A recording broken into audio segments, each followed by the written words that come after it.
Smart Tech avec BNP Paribas. Retrouvez des entreprises et des projets innovants.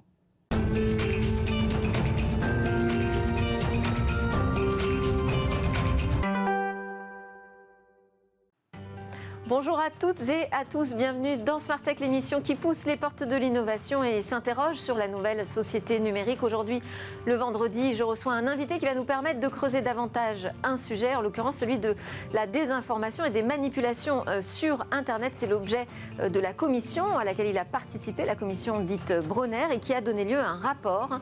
Les Lumières à l'ère du numérique a été remis la semaine dernière au président de la République. On va regarder ce qu'il y a dans ce rapport et quelles sont les suites évidemment attendues. Avec donc mon invité spécial aujourd'hui, c'est la grande interview de Laurent Cordonnier, qui est docteur en sciences sociales et le directeur de la recherche à la Fondation Descartes. Et puis Smart Tech se refermera sur son grand rendez-vous dans l'espace qui sera dédié aujourd'hui aux questions autour de l'éthique. Mais tout de suite, donc, Smart Tech passe à sa grande interview, la grande interview Les Lumières à l'ère du numérique.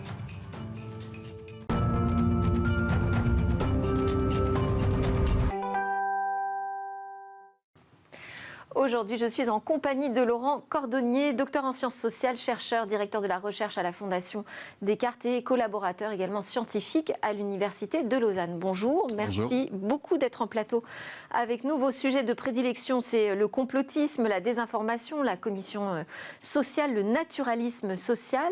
Il y a 3 mois, vous êtes contacté par le président de la République pour participer à l'élaboration d'un rapport sur la désinformation et les manipulations sur Internet. Vous êtes donc membre de la commission menée par Gérald Bronner, que je recevrai d'ailleurs très prochainement.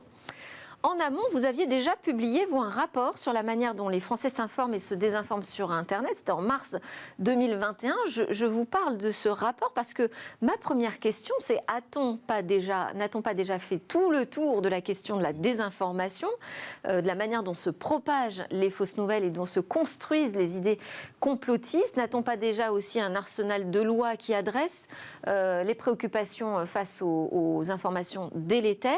Pourquoi était-il nécessaire, selon Emmanuel Macron, et donc selon vous, puisque vous avez participé à l'élaboration d'un nouveau rapport sur le sujet, d'adresser à nouveau la question de la désinformation?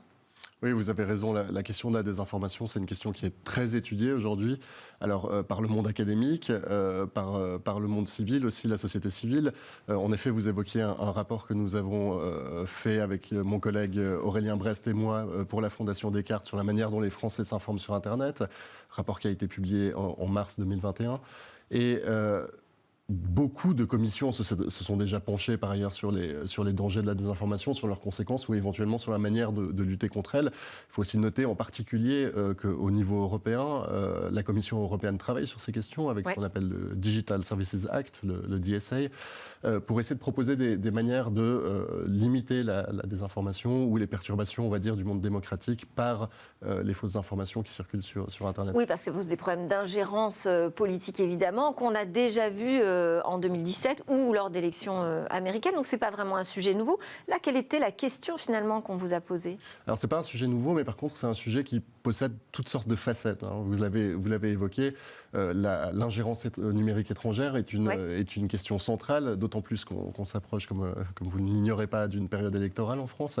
Et on sait que les périodes électorales sont particulièrement propice en fait à des attaques numériques étrangères qui visent à déstabiliser le scrutin. En fait, je crois que la question qui concernait, qui a présidé à ce rapport de la commission Bronner, c'est en fait celle de toutes les perturbations de notre démocratie par le monde numérique. Et ça va de la désinformation sur les réseaux sociaux qui peuvent être partagés sans mauvaise intention particulière par les utilisateurs de ces réseaux sociaux, jusqu'à précisément des attaques étrangères par le biais de la désinformation, ou aussi sur les questions du financement de la désinformation. Qu'est-ce qui finance la désinformation? Donc toutes ces différentes facettes, il fallait les adresser, pensons-nous, dans une approche qui permette d'en faire un peu le tour et de surtout proposer des recommandations concrètes pour essayer d'y pallier. Alors, je disais que vous aviez été contacté il y a 3 mois, donc finalement vous avez eu très peu de temps, puisque le rapport a été remis en janvier de cette année. Il y avait cette urgence justement de la campagne présidentielle, d'essayer de trouver des solutions pour la préserver. C'était ça l'urgence ? Alors, je ne pense pas qu'il s'agissait réellement de trouver des solutions dans l'urgence pour préserver le scrutin à venir. En fait, l'urgence pour nous, c'était de travailler dans un temps contraint qui nous a été imposé par l'exécutif, qui nous a demandé ce rapport. Pourquoi ? Parce qu'il ne fallait pas que ce rapport sorte en pleine campagne électorale. Évidemment, ça en aurait perturbé le message. Parce que ce qu'il faut absolument que je souligne, c'est que les recommandations que nous faisons, nous ne les faisons pas spécifiquement pour la législation en cours, mais nous la faisons pour l'exécutif peut-être à venir, qui ne sera pas forcément le même que celui que nous avons à présent. Et c'est pour ça que le rapport de notre commission va être envoyé à tous les candidats à la présidentielle qui auront atteint le quorum des 500 signatures de maires. Alors, quelle était la mission qui vous revenait précisément ? Parce que vous êtes une quinzaine d'experts à travailler sur cette question pendant 3 mois pour arriver donc à la remise du rapport en janvier 2022. Quelle était votre mission spécifique ? Comment vous avez organisé le travail finalement ? Oui, alors il a fallu trouver déjà un moyen d'organiser le travail entre ces 15 personnes qui composent la commission. Alors, ce qui s'est passé, c'est qu'en fait, on a divisé la question complexe qui nous était adressée en différents sous-thèmes. Et chacun, en fonction de sa spécialité ou de son domaine d'expertise, s'est attribué un ou plusieurs de ces sous-thèmes.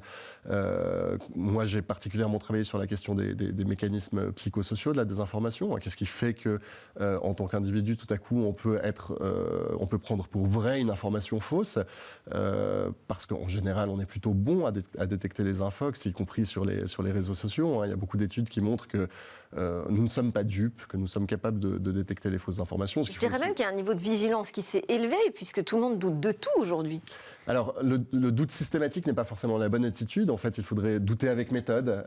Douter avec méthode, c'est-à-dire avoir les réflexes de se demander d'où vient l'information que l'on consulte, de quelle source elle émane. Est-ce qu'elle vise vraiment à m'informer de quelque chose, ou est-ce qu'elle veut me faire croire en quelque chose en particulier ? Est-ce qu'il y a un intérêt à l'information qui est diffusée, etc. Donc, le doute systématique n'est pas une bonne attitude. Mais vous disiez que le niveau de vigilance... Et alors, avoir une méthode dans le doute, ça, c'est quelque chose qui s'apprend. C'est pas quelque chose de naturel. C'est une compétence, en fait. C'est une compétence qu'on peut appeler l'esprit critique, qu'on peut aussi appeler l'esprit analytique, peut-être de façon plus précise que esprit critique, qui est un terme un peu galvaudé. Mais l'idée, c'est précisément de réaliser que... et c'est les études internationales sur lesquelles on s'est basé pour affirmer ça, de réaliser que les individus, lorsqu'ils croient à des informations fausses sur Internet, c'est simplement le plus souvent parce qu'ils ne voient pas qu'elles sont fausses. Et pourquoi ne voient-ils pas qu'elles sont fausses ? Une des raisons qui est mise en lumière par la recherche empirique sur ces questions, c'est par manque de vigilance précisément. Quand on est sur les réseaux sociaux, on est submergé de contenus de divertissement, et parmi ces contenus de divertissement ou de contenus personnels, la photo de famille, de nos cousins en vacances, etc. Parmi tous ces contenus peuvent apparaître sur notre mur Facebook, par exemple, un contenu d'information. Et en fait, on n'est pas dans une attitude de vigilance cognitive, de vigilance intellectuelle face à cette information. Et lorsque notre seuil de vigilance baisse, nous sommes plus facilement dupés par des informations. D'autant plus si elle arrive d'un réseau proche, voire familial, on va encore moins être dans la suspicion, j'imagine. Absolument. La source d'une information est vraiment centrale. Et on a tendance à croire en particulier aux informations partagées par des gens qui nous sont proches. Alors justement, je voulais qu'on arrive un petit peu sur la partie sciences cognitives, parce que vous êtes sociologue, mais vous faites aussi un travail de recherche en sciences cognitives. Qu'est-ce que les sciences aujourd'hui peuvent nous apprendre de la manière dont se constituent les croyances ? C'est un champ d'études évidemment inépuisable pour les sciences, cette question-là. Et en particulier sur la manière dont on croit ou non à des informations sur Internet. Il y a une énorme littérature qui, vous imaginez bien, est en train de se développer là-dessus. Beaucoup de recherches qui se font. Alors le problème, c'est qu'elles se font principalement aux États-Unis, sur des participants américains, et dans un contexte qui n'est pas du tout le contexte de la France, y compris dans le monde numérique. Et c'est une des recommandations d'ailleurs qu'on fait à l'exécutif dans ce rapport, c'est d'encourager et de financer davantage la recherche en France sur ces questions-là. C'est-à-dire qu'il y a de la littérature scientifique aux États-Unis, mais elle n'est pas forcément adaptée à notre contexte. Absolument. le contexte américain est différent à bien des égards. Hein. Par exemple, le système politique américain est composé de deux grands partis qui s'opposent et donc, on va dire, d'une gauche et d'une droite, alors que le tableau français est beaucoup plus complexe, beaucoup plus éclaté sur les politiques. Et donc les informations politiques sont souvent étudiées sous cet angle binaire, en fait, alors qu'en France, on n'est pas dans cette optique-là. Donc on pense réellement que si vous voulez, les grands mécanismes qui régissent la manière dont on va recevoir une information et la traiter sont les mêmes pour tous les êtres humains. Donc que les études soient faites aux États-Unis ou en France, ça ne change pas grand-chose. Par contre, des éléments contextuels par exemple, le découpage du monde politique et sur les informations politiques qui circulent en fonction. Alors comment ça se constitue une croyance? Juste donnez-nous quelques pistes. Alors nos croyances, qui sont aussi parfois qu'on peut appeler nos connaissances. Hein. Il y a un continuum entre ce qui relève de la croyance et une connaissance. Une croyance, c'est une connaissance peu sûre, si vous voulez. Ça peut aller jusqu'à une connaissance quand on est très sûr de ce en quoi l'on croit. Ça nous vient le plus souvent du témoignage d'autrui. Ça, c'est vraiment quelque chose qu'on doit comprendre. Ce que l'on sait par le biais de nos propres sens et de nos propres expériences personnelles, c'est très faible dans notre stock de croyances ou de connaissances. La plupart de ce que je sais sur le monde me provient du témoignage des autres. Ces autres qui témoignent en fait de l'état du monde, ça peut être mes enseignants quand je suis enfant, ça peut être les médias évidemment, ça peut être des gens qui me rapportent quelque chose. Donc là, je ne sais pas par mes propres sens que la Terre est ronde, par exemple. Hein. On a dû me le dire.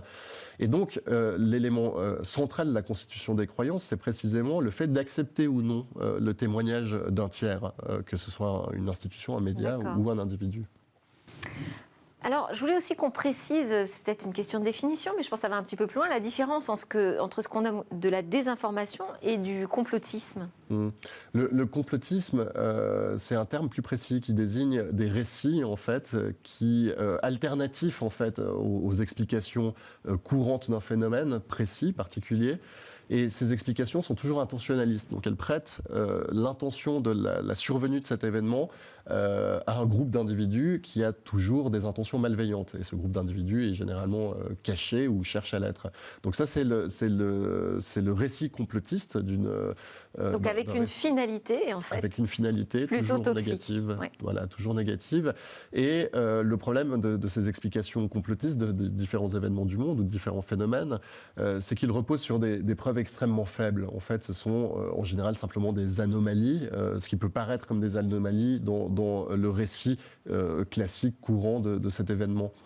Certaines de ces anomalies peuvent relever, par exemple, de la coïncidence. On va nous dire, ah tiens, comme par hasard, hein, c'est ce qui permet souvent de signer un discours complotiste, comme par hasard, cet événement arrive en même temps que tel autre événement. Bon, de telles concordances temporelles, on en trouverait tout le temps, mais là, elle peut paraître suspect à certains esprits qui vont construire là autour un récit alternatif qui est très peu soutenu empiriquement. La désinformation, c'est beaucoup plus large que ça. C'est peut-être même beaucoup plus complexe finalement, parce que ça veut dire qu'il faut quelqu'un qui juge que c'est une vraie ou une fausse information. Absolument, absolument. Je pense qu'il ne faut pas être... C'est plus complexe à dépister, non ? Il faut se garder une forme de relativisme qui nous conduirait à penser que, bon, ma foi, toutes les vérités se valent et que toutes les informations sont au même niveau. Votre travail, le travail des journalistes, est précisément d'essayer de recouper les informations qu'ils mettent en avant, de croiser les témoignages, d'envoyer parfois des envoyés spéciaux pour constater sur place ce qui se passe, etc. Et c'est comme ça que se construit une information sur un événement. Les fausses informations sont basées le plus souvent sur de la pure spéculation ou sur, dans certains cas, l'intention de nuire.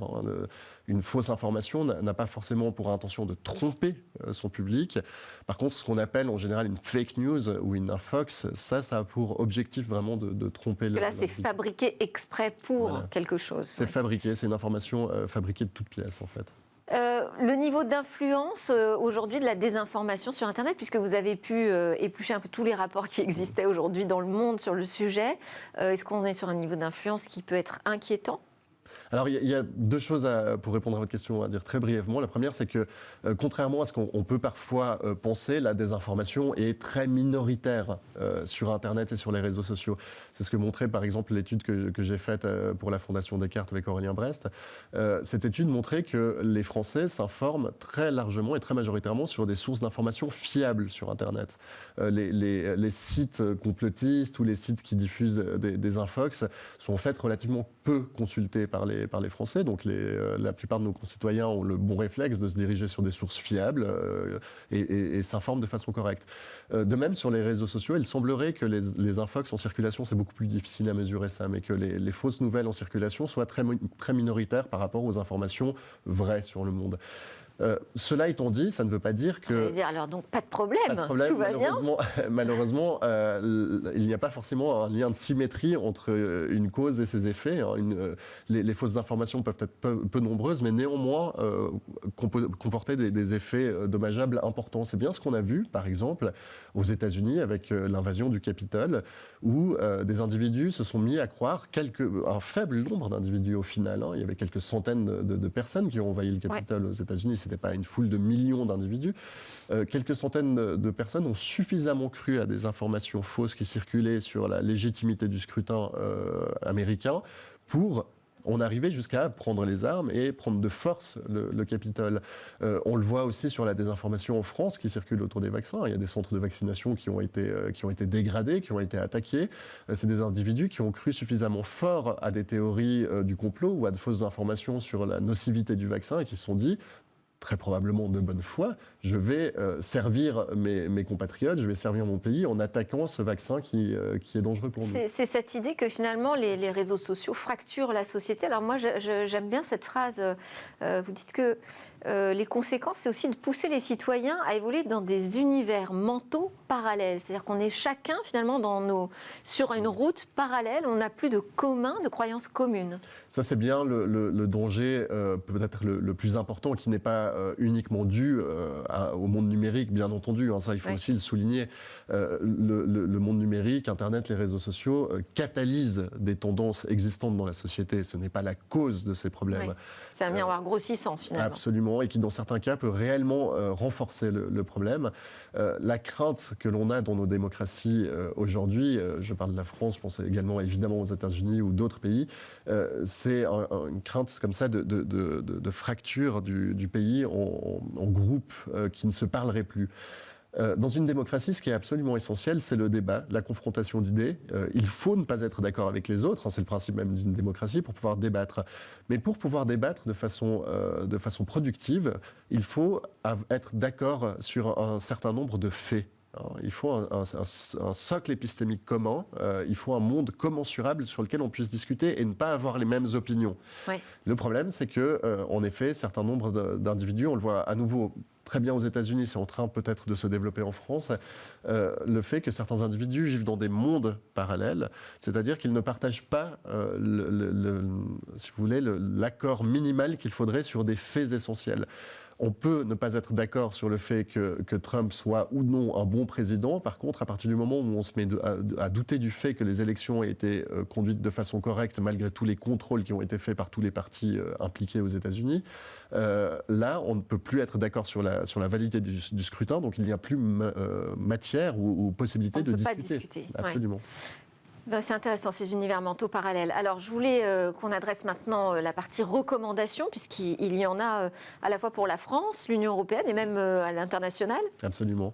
Oui, comme la désinformation et les perturbations numériques sont très complexes, il faut adresser ce problème à des niveaux différents. Est-ce qu'il y a des choses qu'on peut faire déjà très vite maintenant ? Absolument, oui. C'est une très bonne question. En fait, il y a un certain nombre de recommandations qu'on fait qui peuvent être implémentées immédiatement, qui ne dépendent que de la France et de la bonne volonté politique, si vous voulez. Pour donner un exemple, peut-être le plus simple, c'est celui de la formation à l'esprit critique dont on parlait au préalable. L'idée que Est-ce que c'est simple, ça, la formation à l'esprit critique ? Non, c'est pas simple. C'est pas simple, et surtout qu'on ne sait pas encore très bien comment faire pour former à l'esprit critique. C'est une question qui est ouverte. Alors, c'est censé se faire à l'école ? C'est censé se faire à l'école. Nous, ce qu'on encourage, c'est de développer cette formation à l'esprit critique et de baser cette formation à l'esprit critique sur des méthodes qui qui serait empiriquement évalué. Il s'agit d'évaluer les techniques et les stratégies d'enseignement de cette matière, en fait, si vous voulez. Enfin, c'est pas réellement une matière, mais de cette compétence. Il s'agit de les évaluer scientifiquement. Donc, il faut vraiment mettre en place des protocoles d'évaluation de l'efficacité des méthodes utilisées. Et là, pour l'instant, pas de retour du côté du ministère de l'Éducation pas de retour concret. Non, en tout cas, à ma connaissance, pour l'instant, le ministère de l'Éducation ne nous en a pas dit plus. Le ministère de l'Éducation a signalé son intérêt pour cette recommandation. On dit que c'était quelque chose qui était tout à fait dans sa ligne actuellement. Mais pour l'instant, on n'en sait pas plus de façon très concrète. Sur l'arsenal législatif, je dis on a quand même déjà des choses. Vous dites qu'il faut engager la responsabilité civile du diffuseur de mauvaise foi. Le diffuseur de mauvaise foi, c'est qui? Et est-ce que ça va jusqu'à la responsabilité des plateformes numériques? Alors, la première chose à dire sur cette question, c'est que la France est dotée depuis très longtemps d'une loi sur la liberté de la presse, qui est la loi de 1881 sur la liberté de la presse, qui porte mal son nom parce qu'elle ne porte pas réellement sur la presse, elle porte sur l'expression publique. Oui. Et donc, cette loi sanctionne... un peu datée aujourd'hui. Alors, elle est datée et elle ne l'est pas en même temps, parce que c'est une loi qui est très équilibrée, qui protège très bien les libertés d'expression. Et ça, il ne faut jamais l'oublier. On est très prudent dans le rapport quand on aborde ces questions de législation. Il ne faudrait pas nuire à la liberté d'expression de nos concitoyens. Cette liberté est absolument centrale. Et la loi... Il y a un problème de rythme d'application. Il y a un problème de rythme d'application de la loi. On est sur un rythme numérique beaucoup plus rapide qu'à l'époque des débuts de la presse. Tout à fait. Et donc la loi de 81 permet déjà de sanctionner la diffusion de fausses informations, mais ce qui est très intéressant dans cette loi, c'est qu'elle définit ce qu'est une fausse information illégale. Parce que vous avez tout à fait le droit dans une démocratie de vous tromper, de faire circuler des informations fausses. Elles deviennent illégales aux yeux de la loi, ces informations fausses, quand elles sont diffusées sciemment, donc en sachant qu'elles sont fausses, quand elles sont diffusées et quand elles sont de nature à perturber l'ordre public. C'est les termes de la loi de 81. Et donc nous, dans notre rapport, nous rappelons l'existence de cette loi et en effet, nous constatons que le rythme de la justice n'est pas celui des réseaux sociaux. La justice est lente, etc. Donc on propose la possibilité de poursuivre non plus au pénal, mais au civil certaines infractions à cette loi de 81. Et l'idée, c'est évidemment pas de poursuivre toute personne qui ferait circuler une information fausse. Il faudrait que le juge se prononce sur le fait qu'il s'agit vraiment d'une information fausse sanctionnable, premièrement. Et deuxièmement, il s'agit de viser les grands désinformateurs. C'est-à-dire qu'il faudrait viser les personnes qui sont connues ou les groupes. Les groupes ou les comptes qui sont connus pour diffuser massivement des informations fausses. On ne pourra malheureusement pas aller plus loin. On est déjà à la fin de notre grande interview. Merci beaucoup, Laurent Cordonnier. Je rappelle que vous êtes docteur en sciences sociales, chercheur à la Fondation Descartes, membre de la commission Brunner sur la désinformation et les manipulations sur Internet. On peut d'ailleurs télécharger le rapport Les Lumières à l'ère numérique sur le site de l'Élysée, sur le site Vie Publique ou encore de la Fondation Descartes. À suivre dans Smart Tech, c'est le rendez-vous avec l'espace. Nous, on se retrouve lundi. Je vous souhaite un excellent week-end.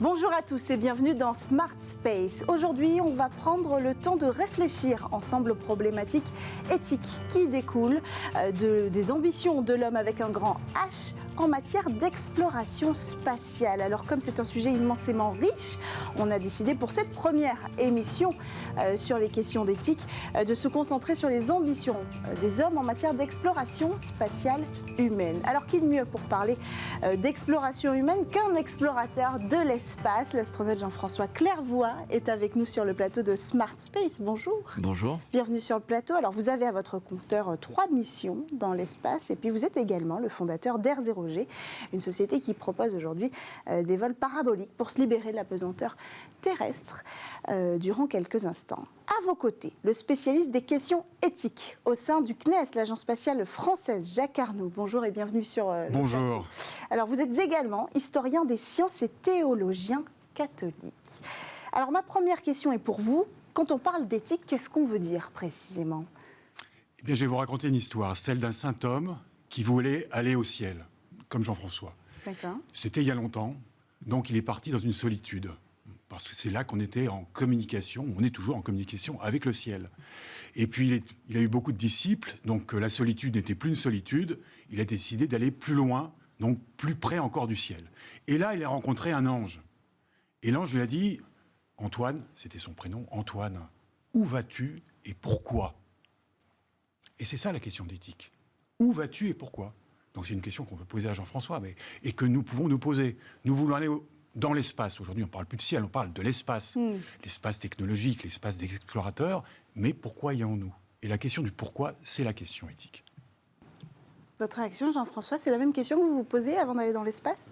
Je pense que l'exploration, que je distingue de la recherche, sous-entendu une solution à un problème, quand on explore, on n'a pas de problème à résoudre. Mais on va là où on n'est jamais allé pour voir ce qu'il y a.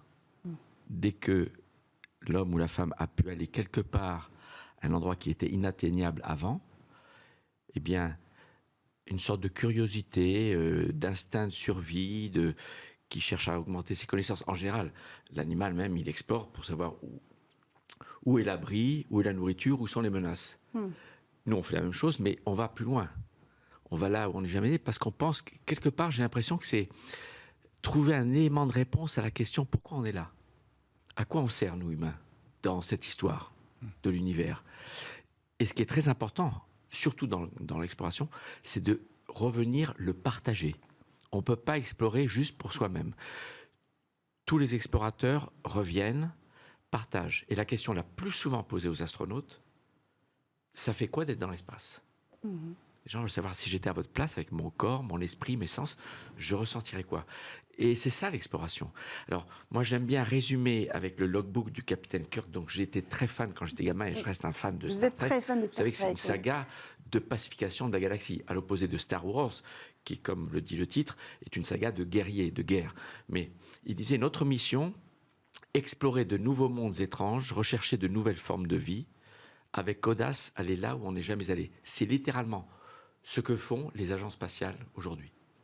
À quel moment on a commencé à se poser la question de l'éthique? Est-ce que c'est éthique de faire ce qu'on fait? À partir du premier envoi de Sputnik, par exemple, le premier satellite artificiel? Peut-être même avant, puisque si on en a la preuve ou l'illustration des juristes qui se sont intéressés à nos activités spatiales, eh bien, ils se sont posés des questions dès avant Sputnik. Puisque, en réalité, le droit tel que nous le connaissons, et il y a un droit spatial, parfois nous l'ignorons, mais il y a un corpus juridique tout à fait conséquent, à la fois international et national. Pour le constituer, il a fallu d'abord se dire quels sont les principes du droit, et donc les principes éthiques qui nous semblent importants à défendre. Et ces principes ont été élaborés dès la fin des années 50. Alors on parle tantôt d'exploration spatiale, tantôt de conquête spatiale. Selon avec qui on discute, chacun préfère un terme plutôt que l'autre. L'Agence spatiale européenne souvent préfère plutôt l'exploration spatiale. Alors quelle est votre opinion? Je commence par vous, Jacques Arnoux. Je sais bien qu'aujourd'hui le terme de conquête est peu apprécié. Et je comprends pourquoi, parce que dans notre imaginaire, en particulier d'occidental, la conquête, c'est la colonisation, c'est la prise de possession d'un territoire. Donc il y a tout un côté négatif qui est effectivement regrettable. Et c'est vrai que le terme de conquête spatiale était celui des années 60, 70. Là, il y avait...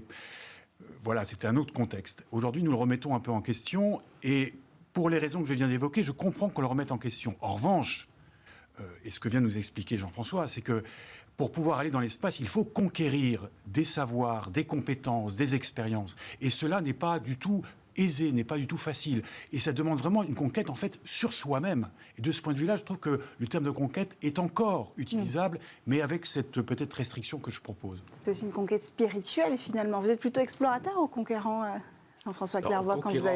Du savoir, comme disait Jacques, conquérant des lois de la physique, des connaissances. C'est une conquête de connaissances. Conquête à plusieurs. On le fait à plusieurs. Aujourd'hui, dans l'ISS, elle est habitée en continu depuis plus de 21 ans par des Russes, Américains, Canadiens, Japonais, Européens qui se rendent service mutuellement, indépendamment des conflits géopolitiques de surface. Donc oui, il faut prendre conquête au sens figuré et pas du territoire, mais de la connaissance. Alors, on va parler un peu de la préparation des astronautes. Est-ce que ces questions d'éthique, elles sont abordées avant le départ dans l'espace d'un astronaute comme vous l'êtes et comme vous l'avez été? Alors, aucune préparation particulière jusqu'à l'ère de la Station spatiale internationale. Oui. Donc à l'époque des missions Apollo, l'ère de la navette spatiale, nous sommes formés à être opérateurs de machines complexes, le vaisseau, le scaphandre, le bras robotique, des satellites à réparer, des instruments scientifiques complexes.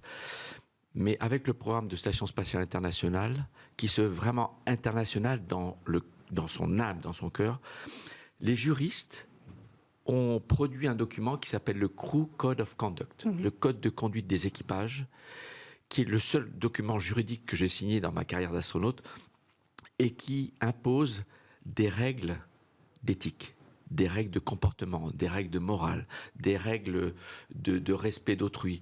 Et d'ailleurs, un directeur de l'Agence spatiale européenne, Roger Maurice Bonnet, s'était amusé à remplacer le mot équipage par le mot nation dans ce texte. Et ça donne... J'ai un extrait là, si vous voulez. Voilà, idéal. Oui. Oui. Alors, je vous lis l'extrait. La conduite des nations de la Terre doit être de nature à maintenir une relation harmonieuse et cohésive entre les nations de la Terre et un niveau approprié de confiance et de respect mutuel au moyen d'une relation interactive, participative et une approche orientée qui tienne dûment compte de la nature internationale et multiculturelle des nations et de l'humanité.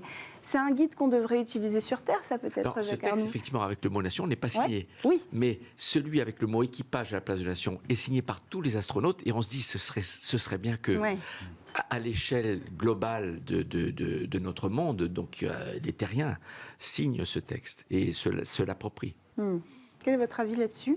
Bien, nous avons un bel exemple de la valeur plus que pédagogique, même politique et éthique de l'activité spatiale ou des activités spatiales.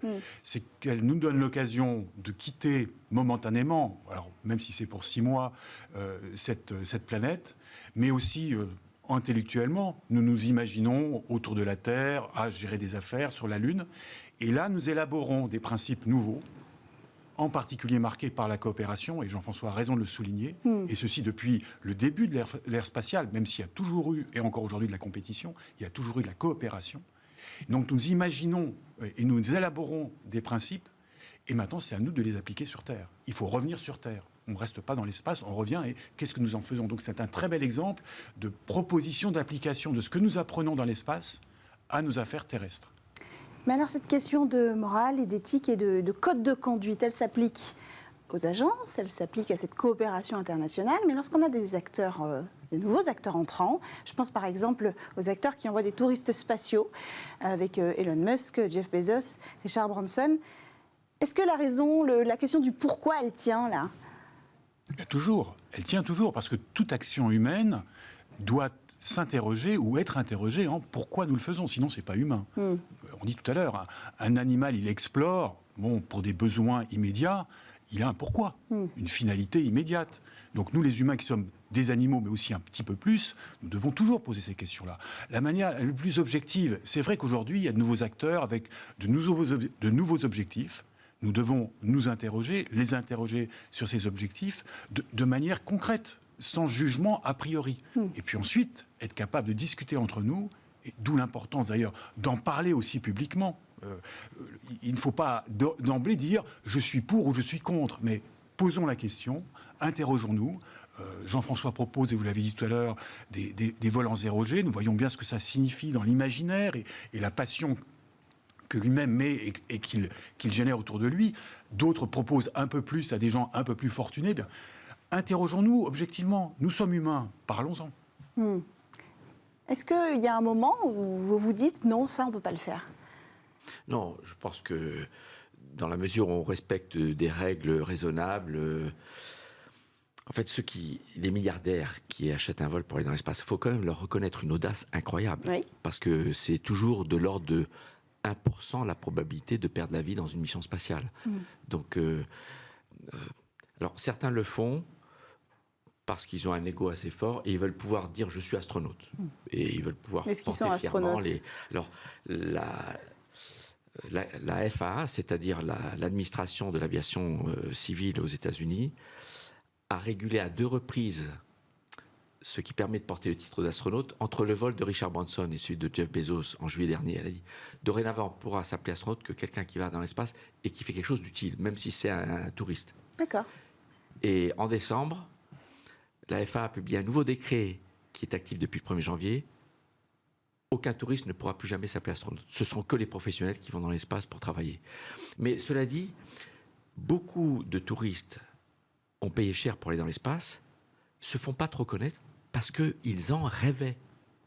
L'espace fait rêver. Oui. Et je pense qu'il ne faut pas renier à quelqu'un qui rêve de quelque chose de noble, aller là où on n'est jamais allé, en acceptant toutes les contraintes de l'entraînement, en payant très très cher, même si on est très riche. Regardez Charles Simonyi, un des fondateurs de Microsoft, plusieurs fois milliardaire.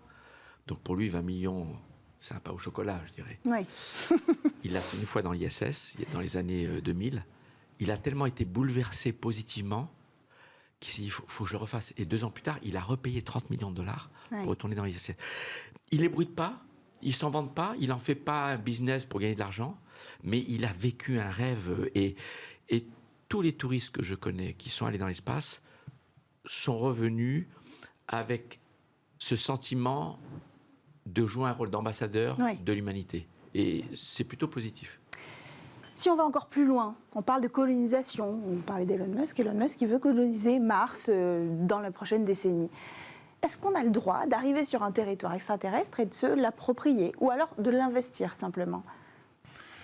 Il n'y a pas de droit qui soit au-dessus de celui qu'aujourd'hui nous élaborons, même à un niveau international. Je ne sais pas d'où il tomberait d'ailleurs. En tout cas, ça vaudrait la peine, s'il existe effectivement, qu'il se manifeste ce droit-là.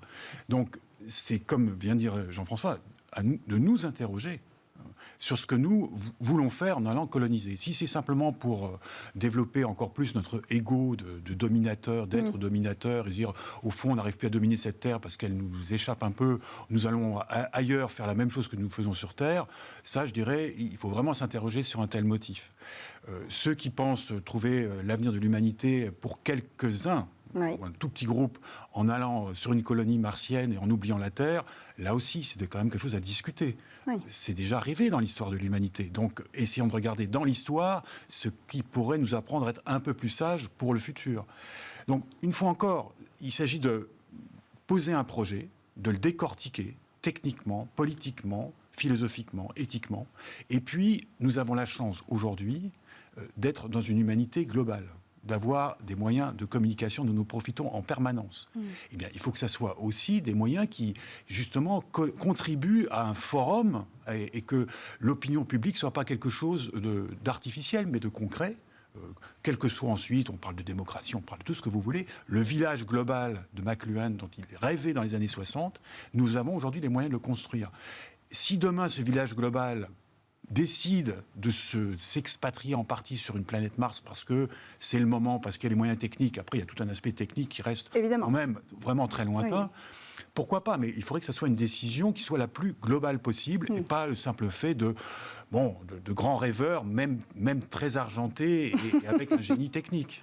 Et si on va dans l'espace et qu'on rencontre une forme de vie extraterrestre, est-ce qu'il y a un guide de conduite éthique? Est-ce que la question s'est déjà posée pour vous? J'imagine que vous vous posez la question en tant que fan de Star Trek. Non, par exemple.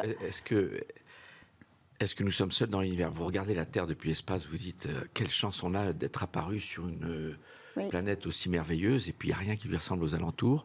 Certains exobiologistes pensent qu'il est peu probable que la vie soit apparue ailleurs, tellement le super hasard de hasard qui a permis la vie d'apparaître et de se maintenir sur Terre est grand. D'autres pensent qu'avec les des milliers de milliards de planètes, c'est probable. Mais je pense que Jacques a plus raisonné sur cette question. Donc c'est à Jacques qu'il faut poser la question sur quelle doit être la réaction de l'humanité, quelle serait la bonne façon de réagir. J'avoue que je ne sais pas, mais moi je leur serre. Vous avez votre idée, vous leur serrez la main? Oui, alors j'aurais des tas de questions. Oui. Moi je pense que je suis curieux, je leur poserai des tas de questions. Mais après, comment les accueillir? Quels sont les premiers mots? Comment organiser l'humanité pour que ce soit l'humanité entière, globale, qui ait le même geste et le même accueil et les mêmes mots, je ne sais pas. Mais c'est intéressant de se poser la question. J'ai envie de t'écouter, Jacques. Oui, mais d'abord, je répondrai en disant que beaucoup de gens se sont déjà posé cette question et ont offert des réponses. Regardez dans le monde de la science-fiction, sans même aller sur Star Trek, qui est vraiment très très loin, mais il y a des films, des romans qui essayent, des documentaires fiction. J'ai participé à l'un d'entre eux où on essaie de se mettre en scène et de soi-même des erreurs. Et au fond, Avec les vrais experts, avec toi. voilà. Donc en se disant, bon, je suis en face d'un extraterrestre, qu'est-ce que j'ai envie de lui poser comme question? Alors je ne le vois pas, mais moi, si je fais mon propre exercice, un exercice de pensée, une simulation, et nous voyons que nous sommes traversés par des sentiments extrêmement variés. La curiosité, la volonté d'aller lui serrer la main, ou je me souviens, mais il y a aussi l'angoisse, il y a aussi la violence, la peur, parce que c'est de l'exploration dont nous parlait tout à l'heure Jean-François. Nous serions face à l'inconnu. Et peut-être un inconnu relativement réduit. Puis au fond, il y aurait une main à serrer, il y aurait, je me souviens, un collègue, justement, officier de protection planétaire, qui tend, maintenant que nous savons ce que c'est, un espèce d'immense coton-tige pour le fourrer dans le nez hypothétique de l'extraterrestre, pour essayer d'en connaître la biologie. Bon, il y a aussi le scientifique qui va être très curieux. Ouais. Les scientifiques attendent ce moment avec beaucoup d'impatience. Donc, il n'y a pas de réponse unique. Alors, à votre question précise, aujourd'hui, il n'y a pas de protocole particulier d'accueil. Quand vous posez la question, elle a été posée à plusieurs reprises aux membres du Bureau des Affaires spatiales de l'ONU, ils n'ont pas un protocole comme ça. Ils sont tout aussi dubitatifs, que nous, peut-être même plus. J'aimerais qu'on conclue. J'aurais tendance à penser qu'une intelligence extraterrestre capable de venir nous rendre visite, je suis d'une nature optimiste, c'est forcément une intelligence extraterrestre qui atteint un niveau de sagesse lui permettant de le faire. Donc, a priori, non belliqueuse et plutôt intéressée par nous connaître. La discussion, j'ose dire. On va conclure sur une question métaphysique. Parce que explorer l'univers, c'est aussi remettre toutes ces questions sur le tapis. Vous l'avez dit tout à l'heure. À quoi sert-on? Quelles sont les origines de la vie? Qu'est-ce qui se passe ailleurs? Jacques Arnoult, en tant que théologien, j'aimerais bien avoir votre avis. Est-ce que vous opérez un rapprochement entre ce raisonnement théologique et l'éthique qui entoure l'exploration spatiale humaine? Oui, alors c'est un vaste sujet, surtout pour conclure, mais on voit bien aujourd'hui que ce que réalisent Jean-François et ses camarades astronautes, le fait de sortir déjà de notre petit cachot terrestre, est un immense rêve de l'humanité. C'est pour ça que j'évoquais le brave Antoine et son désert. Et donc cette réalisation fait déjà avancer la question même métaphysique. On ouvre un peu le cachot, mais il y a encore plein d'ouvertures à franchir. Pour certains d'entre nous, de certains de nos contemporains, cela fait très peur.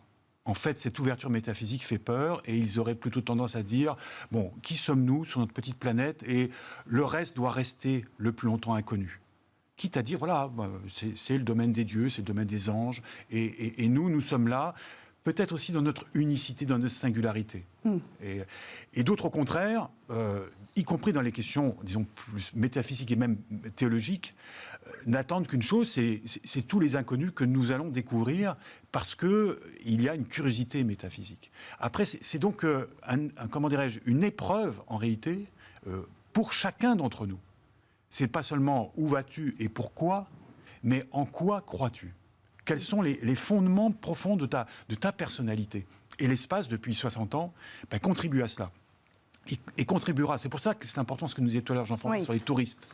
Ils nous posent aussi ces questions à leur manière. Donc, respectons, comme tu l'as fait, leur propre démarche personnelle. En quoi croyons-nous? Ce sera un très joli mot de la fin, une très belle question à se poser aujourd'hui. Merci à tous les deux d'être venus sur le plateau de Smart Space pour avoir pris le temps de réfléchir à ces questions éthiques. On recommencera cet exercice qui semble très important aujourd'hui pour accompagner nos ambitions en matière de spatial. C'est la fin de cette émission. On se retrouve dès lundi sur Bismart.